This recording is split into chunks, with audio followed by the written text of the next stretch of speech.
Hello everyone. Class 8 or exercise 8.1 or গণিত আগৰ ক্লাছত মই 1 ৰ পৰা 6 লৈকে আলোচনা কৰিছোঁ। এতিয়া 7 নম্বৰটো হ'ব। 7 নম্বৰ কোৱেশ্চনটো কি দিয়া আছে? এটা ঘড়ী দোকানীয়ে 785 টকাত বিক্ৰী কৰাত 5% লোকচান হ'ল। ঘড়ীটোৰ কিনা দাম নিৰ্ণয় কৰা। কি কৈছে? ঘড়ীটোৰ কিনা দাম নিৰ্ণয় কৰিব দিছে। এতিয়া চাওক কোৱেশ্চন 7 সলিউশন দিয়া আছে।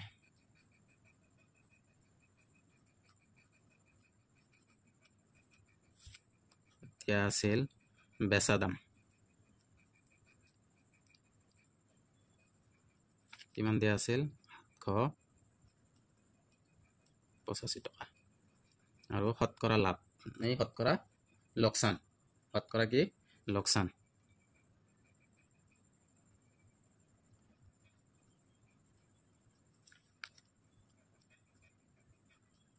কিমান কৈছে 5% বুলি কৈছে। এতিয়া মোৰ কিনা দাম ওলাব লাগে। কিনা দাম এতিয়া আমি কি কিনা দামৰ ফৰ্মুলাটো কি জানো? আমি জানো যে কিনা দাম সমান সমান কি বুলি কৈছে 100 বাই 100 মাইনাছ লোকসানৰ শতাংশ। কি কৈছে 100 বাই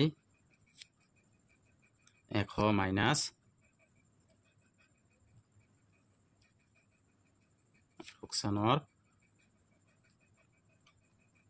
শতাংশ ইনটু বেচা দাম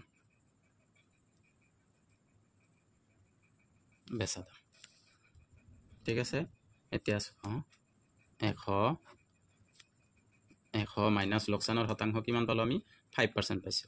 5% বেচা দাম কিমান দিয়া আছিল 785 টকা। এতিয়া 100 পৰা 5 মাইনাছ কৰিলে থাকিব 95 পূৰণ 785 টকা। এতিয়া এইটো ইয়াৰ মাজত কিমান বাৰ যাব 5ৰে যদি মই কাটো 5ৰে ইয়াতে 19 বাৰ যাব 5ৰে 120 বাৰ যাব। ঠিক আছে। এতিয়া 20 বাই 19 পূৰণ 785 টকা। এতিয়া চোৱা ইয়াতে এইটো ইয়াৰ লগত পূৰণ হৈ আছে ইয়াতেটো হৰণ হৈ আছে। তো আগতে 19 দি ইয়াকে হৰণ কৰিলাম।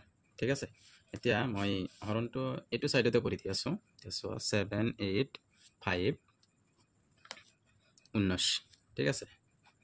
এতিয়া 19 তো 77 ৰ মাজত না যায় যেহেতু তেন্তে দুটা লাম 78 ৰ মাজত কিমান বাৰ যাব যদি 4 বাৰ দিও 4 বাৰ যাব 4 9 গুণ 36 36 ৰ 6 7 ৰ 3 4 1 গুণ 4 আৰু 3 76 তো এইটো বিয়োগ কৰি দিয়া 7 8 ৰ পৰা 6 গলে 2 7 ৰ পৰা 7 যেটো নালাগে তে 5 টো নমাই আনা। এতিয়া কিমান বাৰ যাব 19 ইয়াৰ মাজত একবাৰ যাব 19 হ'ব। ঠিক আছে।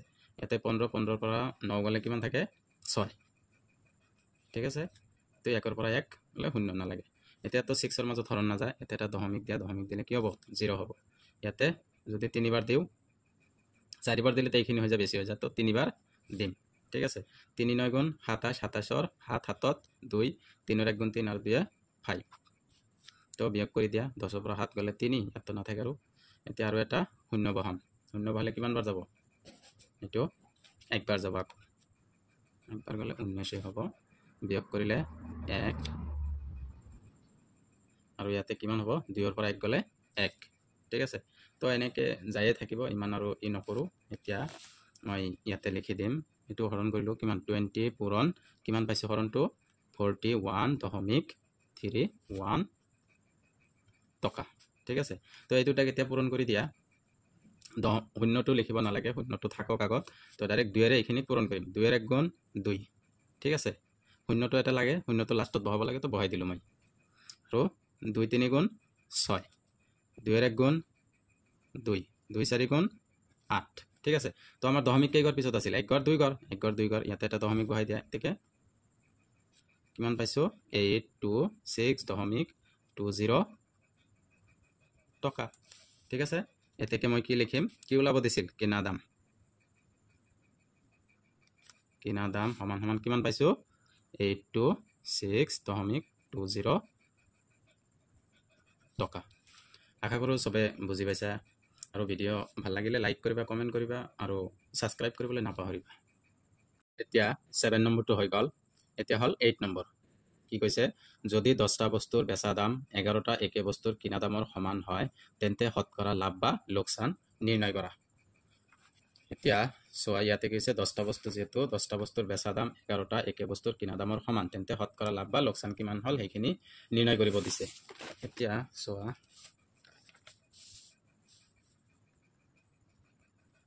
Question number 8 solution.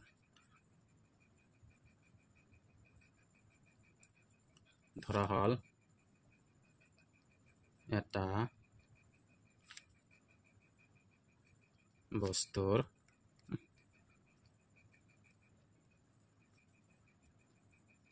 কিনা দাম x টকা, ঠিক আছে। এতেকে কেইটা বস্তু কৈছে, 10টা। 10টা বস্তুৰ কিনা দাম কিমান হ'ব, এটাৰ যদি x হয় 10টাৰ হ'ব 10x টকা, 10x টকা। আৰু কি কৈছে, এতেকে 10টা বস্তুৰে বেচা দাম, কত আছিল কিনা দাম, 10টা বস্তুৰ বেচা দাম কি বুলি কৈছিল, 11 তাৰ সমান বুলি কৈছে, তেনেহ'লে 11x টকা, ঠিক আছে। এতিয়া চোৱা, বেচা দাম আৰু কিনা দাম কোনটো বেছি, বেচা দাম আছিল 11x আৰু কিনা দাম আছিল 10x। এতেকে কি হ'ল, বেচা দামটো কি বেছি হ'ল, যিহেতু তো এতেকে বেচা দাম বেছি, ঠিক আছে, কিনা দামতকে, ঠিক আছে। ইয়াতে লিখি দিও, যিহেতু বেচা দাম বেছি গতিকে, বেচা দাম যদি বেছি গতিকে কি হ'ব, লাভ হ'ব, লাভ হ'ব। এতেকে আমি কি ওলাম, লাভটো ওলাম। এতেকে লাভ, লাভ সমান সমান কি, বেচা দাম মাইনাস কিনা দাম, বেচা দাম মাইনাস কিনা দাম। বেচা দাম কিমান পাইছিলো, 11x, কিনা দাম কিমান পাইছো, 10x। তো 11xৰ পৰা 10x বিয়োগ কৰিলে কিমান থাকিব, অনলি x। এতিয়া আমি কি লাভ পাইছো, এতিয়া আমাক কি ওলাব দিছে, কি গণিতত, গণিতত ওলাব দিছে যে শতকৰা লাভ বা লোকচান। এতেকে শতকৰা লাভ, শতকৰা লাভৰ ফৰ্মুলা কি, শতকৰা লাভ ওলাতে হলে কি হ'ব, লাভ বাই কিনা দাম ইনটু 100%, লাভ বাই কিনা দাম ইনটু 100%। এতিয়া লাভ কিমান পাইছো, x, কিনা দাম কিমান আছিল, 10x, আকৌ 100%, ওপৰত পূৰণ কৰি দিয়া, 100x বাই 10x, ঠিক আছে। 100 পূৰণ কৰিলে কি হ'ব, 100x, এটোৰ লগত এটো পূৰণ, 100x বাই 10x %। এতিয়া x x কেনসেল, আৰু 10 to 100ৰ মাজত কিমান বাৰ যাব, 10 বাৰ %। এতেকে শতকৰা লাভ হল 10%। এতিয়া 8 নম্বৰটো হৈ গ'ল। এতিয়া 9 নম্বৰ লাষ্ট গণিত, এইটো অনুশীলনীৰ। এজন মানুহে দুখন গাড়ী, প্ৰত্যেকখনত 99,000 টকাকৈ কিনিলে, কিমান, 99,000 টকাকৈ কিনিলে। তাৰে এখন বিক্ৰী কৰি তেওঁ 10% লাভ পালে। ইমান টকাকৈ কিনিছে, তাৰে এটা বিক্ৰী কৰি কিমান % লাভ পাইছে, 10% লাভ পাইছে। আৰু আনখন বিক্ৰী কৰি 10% লোকচান ভৰিলে, তেওঁৰ এই কিনা বেচাত মুঠ শতকৰা কিমান টকা লাভ বা লোকচান হ'ল। এতিয়া চোৱা, দিয়া আছে 99,000, আৰু এটা গাড়ী বিক্ৰী কৰি 10% লাভ হ'ল, আৰু এটা গাড়ী বিক্ৰী কৰি 10% লোকচান হ'ল। তেন কি হ'ল, ইয়াৰ লাভ আৰু লোকচান একো নহ'ব, 0 0 হৈ যাব, ঠিক আছে। তো এইটো আমি কৰিম কেনেকৈ, এইটো চোৱা, ইয়াতে আগত দিয়া 9 নম্বৰ কোৱেশ্চন, 9 নম্বৰ। এতিয়া প্ৰথমত এটা কৰি লওঁ ঠিক আছে পিছে এটা গাড়ীৰ কিনা দাম কি কিনা দাম এটা গাড়ীৰ কি দাম কিনা দাম প্ৰত্যেকখনত কিমান দিয়া আছে 99000 তো ডাইৰেক্ট লিখিম যে গাড়ীখনৰ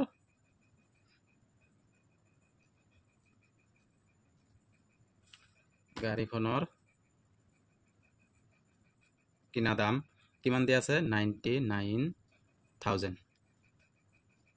টকা ঠিক আছে এই গাড়ীখন বেচাত কিমান % লাভ হল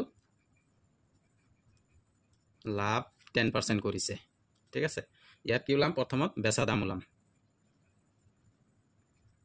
এইটোৰ আগত বেচা দাম ওলাম তাৰ পিছত সেকেন্ড দ্বিতীয় গাড়ীটো ওলাম এতিয়া বেচা দাম আমি তো জানোই ফৰ্মুলা আমি জানো যে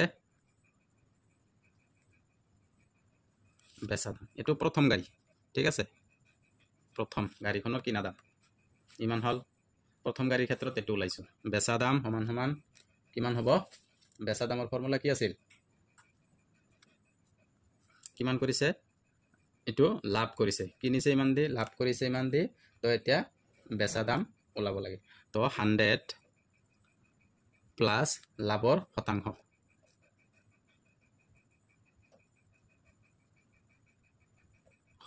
বাই 100 পূৰণ কি দাম কিনা দাম ঠিক আছে এতিয়া 100 লাভ কিমান আছিল 10% বাই 100 ইনটু কিনা দাম কিমান পাইছো 991 টকা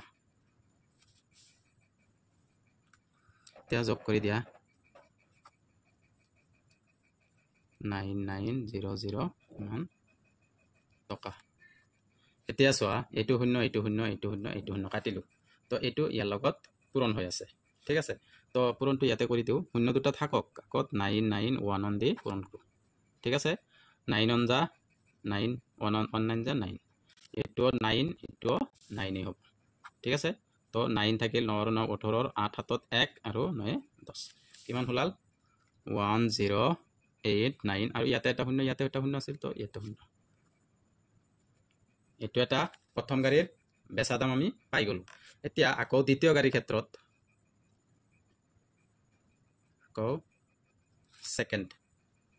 সেকেন্ডৰ ক্ষেত্ৰত কিনা দামটো সেমেই লাভ সেকেন্ড গাড়ী অলপ ই কৰি লিখিলো সেকেন্ড গাড়ীৰ ক্ষেত্ৰত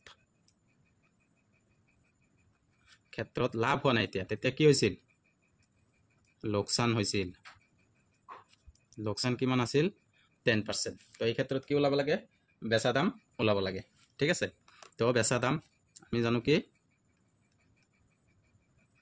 বেচা দাম সমান 100 মাইনাস লোকসানৰ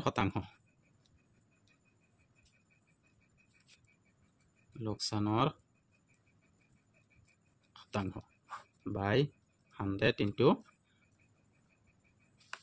কিনা দাম ঠিক আছে এতিয়া 100 লোকসানৰ শতাংশ কিমান আছিল 10 100 কিনা দাম আছিল 99000 ইমান টকা 100 পৰা 10 বিয়োগ কৰিলে কিমান থাকিব 90 আৰু 100 ইয়াতে থাকিল কিনা দাম কিমান পাইছো ইয়াতে 99000 টকা এতিয়া এইটো শূন্য আৰু এইটো শূন্য কাটিব পাৰো আৰু এইটোৰ লগত এইটো পূৰণ কৰি দিয়া এইটো 9 ৰ লগত 9 খিনি পূৰণ কৰি দিলে যিমান হ'ব হেখিনি 9 ৰ লগত কিমান হ'ব 9 9 গুণ কিমান 81 এক হাতত কিমান 8 9 9 গুণ 81 আৰু 8 কিমান 89 আৰু ইয়াতে এটা শূন্য তো এইখিনি হয় এতিয়া ইমান টকা তো এতিয়া চোৱা আমি প্ৰথম এটা গাড়ী বিক্ৰী কৰি 10% লাভত ইমান টকা আৰু এটা গাড়ী কি কৰিল বিক্ৰী কৰিল 10% লছত ইমান টকা কিমান হৈছে তো 89100 আৰু প্ৰথম গাড়ী বিক্ৰী কৰিল 1,08,900 ইমান টকা এতিয়া দুয়োটা গাড়ীৰ কিনা দাম কিমান হ'ব এটা গাড়ী আছিল 99,000 টকা আৰু এটা গাড়ীৰ 99,000 টকা তো দুটা গাড়ীৰ কিনা দাম আৰু দুটা গাড়ীৰ বেচা দামৰ পৰা মই বিয়োগ কৰিলে তেতিয়া লাভ আৰু লোকসান কি হয় এটো ওলাব এতিয়া দিয়া এতেকে দুখন দুখন গাড়ীৰ কিনা দাম তো সেম দামে আছে তো 2 × 99,000 টকা তো এইটোৰ লগত পুৰা ধৰি 9 × 2 = 18 18 8 7 1 9 × 2 = 18 1 19 আৰু ডাবল 000 বহাই দিলে হ'ল কিমান পালো 1,98,000 টকা এতেকে দুয়োখন গাড়ী বেচা দাম আকৌ কি কৰিম দুখন গাড়ীৰ বেচা দাম দুখন গাড়ীৰ বেচা দাম কিমান হৈছে যোগ কৰি দিয়া এটা হল 1,08,900 আৰু এটা হল কিমান 89,100 টকা ঠিক আছে তো যোগ কৰি দিয়া 0 0 ঠিক আছে এইটো 0 এইটো 0 1 এইটো 9 কিমান হল 10 10 ৰ 0 হাতত 1 এতিয়া 9 ইয়াতে 8 9 আৰু 8 কিমান 17 17 আৰু 1 18 18 8 হাতত 1 8 আৰু 0 8 আৰু 1 9 ইয়াত আৰু একো নাই এইটো 1 এতিয়া চোৱা ইমান টকা এতিয়া আমি কেনা দাম কি পাইছো 1,98,000 আৰু বেচা দাম কি পাইছো 1,98,000 এতেকে কি ক'ব পাৰো যে গাড়ী দুখন কি কৈছে প্ৰথমত ইয়াতে কি কৈছে তো আগত চোৱা কি কৈছে তেওঁৰ এই কিনা বেচাত মুঠ শতকৰা কিমান টকা লাভ বা লোকসান হল তে কি কৰিম তেওঁৰ এই কিনা বেচাত বা গাড়ীখনৰ এনেকৈ লিখিম তেওঁৰ গাড়ী দুখন কিনা বেচা কৰি কোনো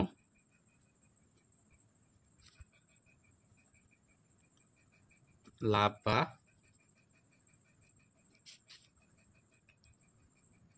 লোকসান হোৱা নাই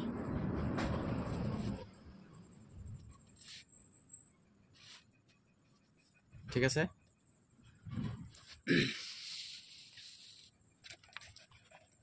এতিয়া এইটো চেপ্টাৰৰ এইটো গণিত হৈ গ'ল এই 8.1 অনুশীলনীৰ পৰিমাণৰ তুলনা চেপ্টাৰৰ আৰু যদি ভিডিঅ'টো ভাল লাগে লাইক কৰিবা কমেন্ট কৰিবা আৰু শ্বেয়াৰ কৰিবা আৰু সাবস্ক্ৰাইব কৰিবলৈ